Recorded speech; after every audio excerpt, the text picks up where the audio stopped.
Assalamualaikum dan selamat pagi. Cikgu harap semua berada dalam keadaan yang sihat, fizikal dan juga sihat dari segi mental. So hari ini dalam slot ceria bersama Cikgu Mas akan kongsi tentang perbezaan di antara stress, anxiety dan juga depression. Bagi mereka yang mungkin tidak familiar dengan perkataan-perkataan ini adalah merupakan gangguan kesejahteraan mental yang sering dihadapi oleh manusia sejagat pada masa kini. Dan dia tidak mengira sama ada kita ni dewasa, kanak-kanak ataupun remaja. So ada sangat penting untuk kita mengetahui perbezaan di antara stres, anxiety dan depression, supaya kita tahu bagaimana cara untuk mendapatkan rawatan yang betul. Sebab rawatan untuk stres, anxiety dan depression ini tidak sama. So kita pergi kepada stres. Stres ni biasanya kita ni kan, kita selalu generalize semua masalah kita tu bila kita rasa tertekan, kita akan cakap kita stres. Walaupun mungkin kita pada masa itu mengalami depression, kita sebut stres. Walaupun pada masa itu mungkin kita mengalami anxiety, kita sebut stres juga. So hari ini ilmu yang cikgu mau kongsi untuk semua adalah untuk supaya kita dapat membezakan antara stres, anxiety dan juga depression. Stres ini simptom dia yang paling mudah untuk kita tengok adalah dari segi perubahan sikap.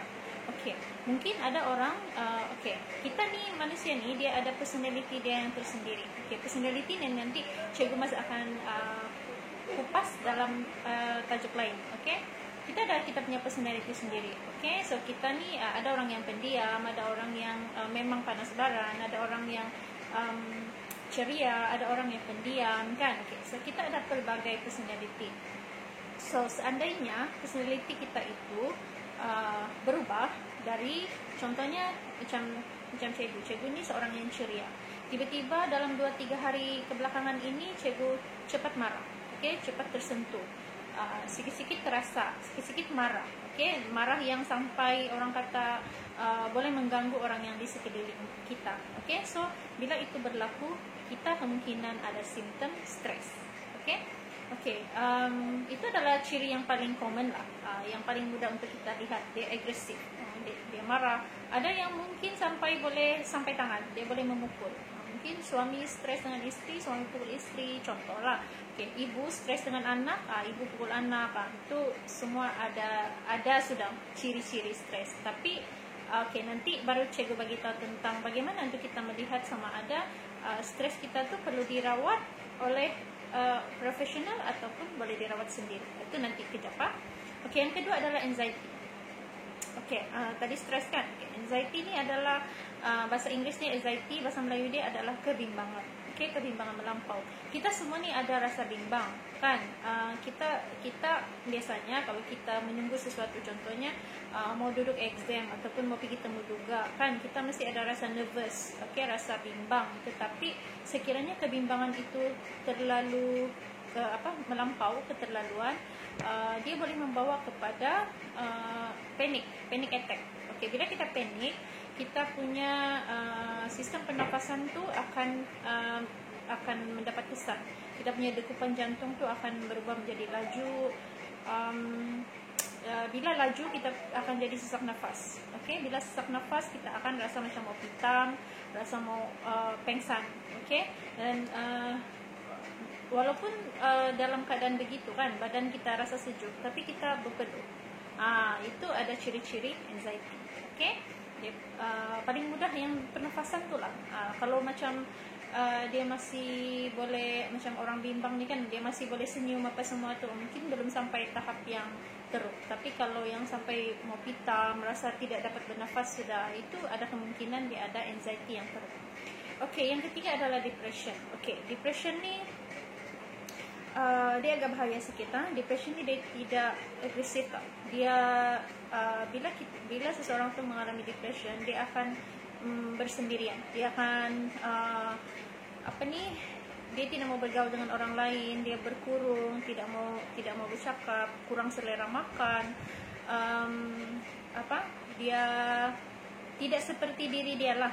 Tapi kalau orang yang memang pendiam, suka bersendirian, mungkin mungkin dia bukan ada ciri kemurungan, tapi sekiranya orang tuh yang mulanya ceria, yang suka bercakap, yang ekstrovert, tiba-tiba dia tidak mau bergaul, dia berdiam diri saja, kan itu ada kemungkinan dia ada mengalami kemurungan. So yang biasanya membawa kepada perlakuan atau tingkah laku bunuh diri adalah kemurungan. Sebab kemurungan ini dia seolah-olah lost connection dengan semua orang. Bila dia bersendirian, disitulah dia akan mengalami contoh halusinasi, dia berfikir benda yang tidak-tidak.